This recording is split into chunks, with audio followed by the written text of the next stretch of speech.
We get closer to the November election. Debates between you and your friends may start to heat up. So what should we do when everyone we know starts to voice their opinions? Well, etiquette expert Sharon Schweitzer joins us right now to talk about this U.S. political politeness and how not to get into confrontations with those folks that we respect and want to maintain relationships with. That's right. Maintaining those relationships is so important. And the bottom line is, Neo, respect. You know, we're all culturally conditioned, and we all recognize respect, whether we're from the U.S. or another country, and we know respect when we see it. So when we're going to have a discussion, or whether we're going to step away and bow out of a discussion, we want to do that with respect. Well, speaking of respect, I was going to say, I know we've got some tips that we're going to actually break down because this is such a wide topic of things. I mean, from social networking to friends that are being pushy. So let's take a look at a few of the things that we do want to talk about here today. And I know one of your first topics is how do you have the conversation when someone asks you, you know, which party do you affiliate or what presidential candidate do you support? How do you handle it? Well, I think the first thing you need to do, Natalie, is you need to make a decision. Do I want to even engage? And you need to make that decision early on. So let's say you don't want to engage and you decide you want to keep your views private. Then you need to have some things in your toolkit. You need to decide what you're going to say. Are you going to say, you know, I prefer to keep my views private, but thank you for your interest. I appreciate that, and I wish you well with your political decisions this season. That way you thank them for their appreciation, you thank them for your interest, but you manage to keep your views private and then segue to another topic. And I'm glad that we're talking about this because the candidates and the topics on the political platform today have become mainstream conversation. And it seems that whether you're at a coffee shop or you're at a birthday party, they seem to pop up. They do. And they pop up everywhere. You're right. Parties, social media, everywhere. Let's say you do have someone who is like an Energizer bunny and they keep coming at you and they want to talk about politics. What you can do with that is segue to another topic. Say to them, you know, we're at a cocktail party or we're at a birthday party and, you know, I really don't want to talk politics here, but I appreciate your interest. I understand your daughter got accepted to Florida State. Congratulations. Tell me more about that. And I understand your son was accepted to the University of Florida. That is fantastic. Let's talk about that.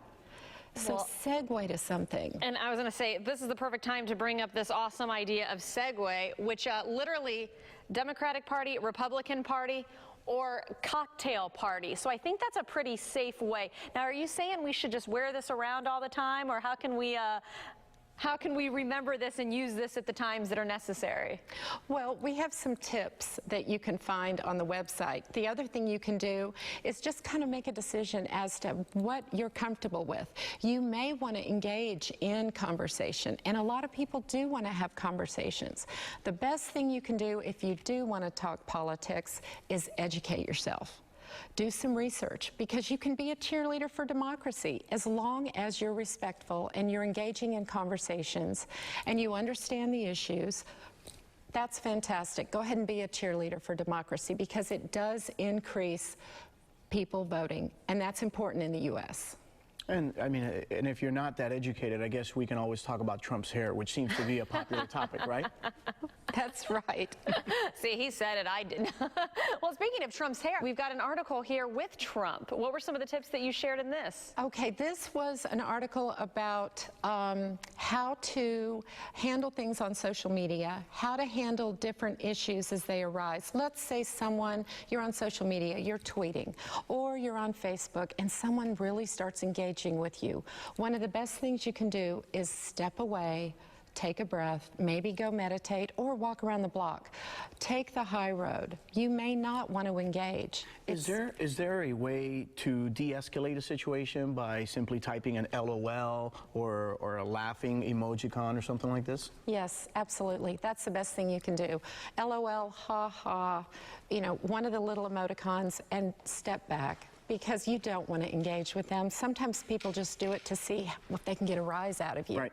So that's great advice. Well, and our time's unfortunately running out, but I do want to ask this really quickly. When it does come to social networking, do you suggest sharing your views or maybe keeping those views off Facebook and Twitter? What's just a good rule of thumb for all of us to keep in mind? I think the good rule of thumb is to be authentic to yourself and make a decision. Do you want to be a political animal? If you are a political animal, you need to be ready. People are going to either mute you, unfollow you, or they may unfriend you, and that can be kind of tough.